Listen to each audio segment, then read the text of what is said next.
আমাদের বাঞ্ছারামপুরের প্রান্তীয় নেতা দলনেতা জন মোহাম্মদ নজিবুল হুদা ভাই।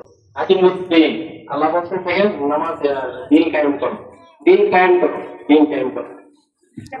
আমরা বাংলাদেশকে একটি সুস্থির, সুন্দর এবং ভালো রাষ্ট্র হিসেবে গড়ে তুলতে হলে সৎ নেতৃত্বের কোনো বিকল্প নাই।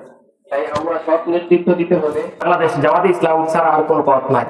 এদেশ থেকে যদি দুর্নীতি, দান্দাবাজ, চাঁদাবাজ, মাদক মুক্ত করতে চান তাহলে একমাত্র সুবিধা হচ্ছে জামাতে ইসলাম এবং ইসলামী দলগুলো।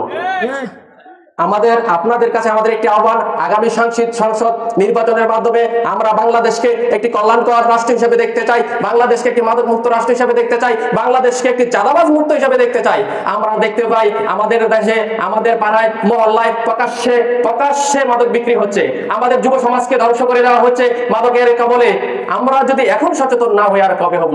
আমরা প্রতিবাদ গড়ে তুলবো এককভাবে, পাড়ায় মহল্লায় আমরা সবাই মিলে এককভাবে। বাংলাদেশ জামাতে ইসলাম যদি ক্ষমতায় যেতে পারে, আপনাদের মাঝে আমরা কথা দিতে পারি, বাংলাদেশে কোনো প্রকার মাদক থাকবে না, কোনো প্রকার চাঁদাবাজ থাকবে না, কোনো প্রকার লুণ্ঠনকারী থাকবে না, আমরা বেগম পাড়ায় বাড়ি করবো না ইনশাআল্লাহ।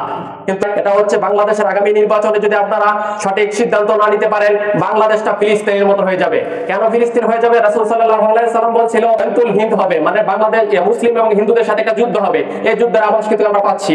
এই ইন্ডিয়ার তো একমাত্র বাংলাদেশ জামাতে ইসলাম ছাড়া আর কোনো বাংলাদেশের কোনো সংগঠন না, একমাত্র বাংলাদেশ জামাতে ইসলাম ও ইন্ডিয়া এন্টি সংগঠন।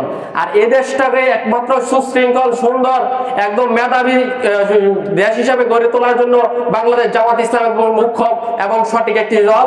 এজন্য আপনাদেরকে বলছি, আগামী নির্বাচনে দাঁড়িপাল্লা প্রতীকে ভোট দিয়ে আপনারা এই বাংলাদেশকে একটি কল্যাণকর রাষ্ট্র হিসাবে, একটি সুন্দর রাষ্ট্র হিসাবে, একটি মেধাবী রাষ্ট্র হিসাবে, একটি সুন্দর চমৎকার রাষ্ট্র হিসাবে গড়ে তোলার জন্য সর্বদা চেষ্টা করবেন।